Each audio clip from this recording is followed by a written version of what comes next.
अब देखो मैंने एक बात बताई आपको कि दिल्ली से गुजरात जब जाते हैं तो रास्ता आपने मेवाड़ के अंदर से होके जाता था 1299 के आसपास में।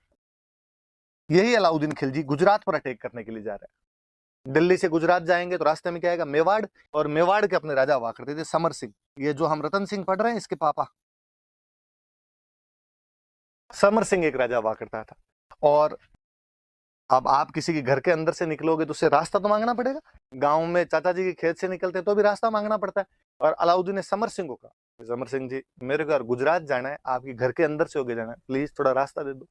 समर सिंह ने कहा भाई साहब रास्ता दे देंगे लेकिन टोल टैक्स लगेगा। रास्ते का कर लगता है, आप कहीं जा रहे हो तो बीच में टोल बने होते हैं। तो उसने कहा मेरी जगह से जाओगे तो आपको टोल देना पड़ेगा, रास्ते का कर देना पड़ेगा, मार्ग कर देना पड़ेगा आपको।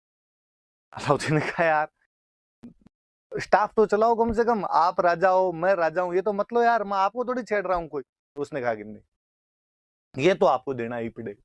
अलाउद्दीन खिलजी ने कहा ठीक है मैं एक बार दे जाऊंगा, मैं फंसा हुआ हूं, मेरे गुजरात जाना जरूरी है, पर वापस आते टाइम तेरे को मारूंगा मैं। तो उसने कहा वापस आते टाइम किसने देखी रहे, जो करेंगे वो करेंगे, अभी तो तू एक बार दे के जा। बेचारा अलाउद्दीन खिलजी समर सिंह को टैक्स दे के गया वहां पे। समर सिंह ने गुजरात जाते समय अलाउद्दीन खिलजी से टैक्स ले लिया। अलाउद्दीन खिलजी तो गुजरात लूट लाट के वापस चला गया और वो तो शायद इस बात को भूल भी जाता।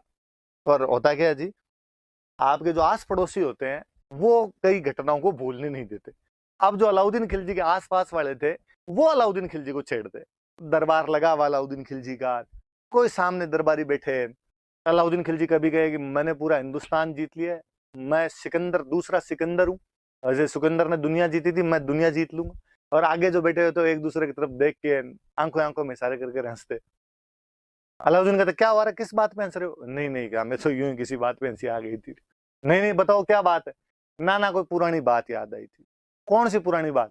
कि वो एक बार अपने उधर जा रहे थे ना, इधर तो अपने वो चित्तौड़ जा रहे थे ना, तो टोल टैक्स होता है ना एक टोल टैक्स, फिर हंसने लग जाते। तो अलाउद्दीन की एक बात समझ में आ गई कि यार ये मुझे चिढ़ाते हैं उस चक्कर के अंदर, और ये कहते हैं कि तू कहता है मैंने दुनिया जीत ली, यहाँ चित्तौड़ वालों ने तेरे से टोल टैक्स ले लिया था और तेरे को जाने नहीं दिया था, रास्ता तक तो नहीं दिया था, तू कह रहा है मैंने पूरा भारत जीत लिया।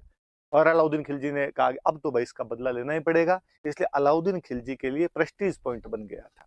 अलाउद्दीन खिलजी के लिए प्रतिष्ठा का सवाल था, सुल्तान के लिए नाक का सवाल बन गया था कि मैं चित्तौड़ को जीतूं। तो एक कारण ये भी कि अलाउद्दीन खिलजी ने इसे अपना प्रतिष्ठा का सवाल बना लिया था, इस वजह से भी चित्तौड़ को जीतना चाहता है। फिर आप एक चीज देखो, भूताला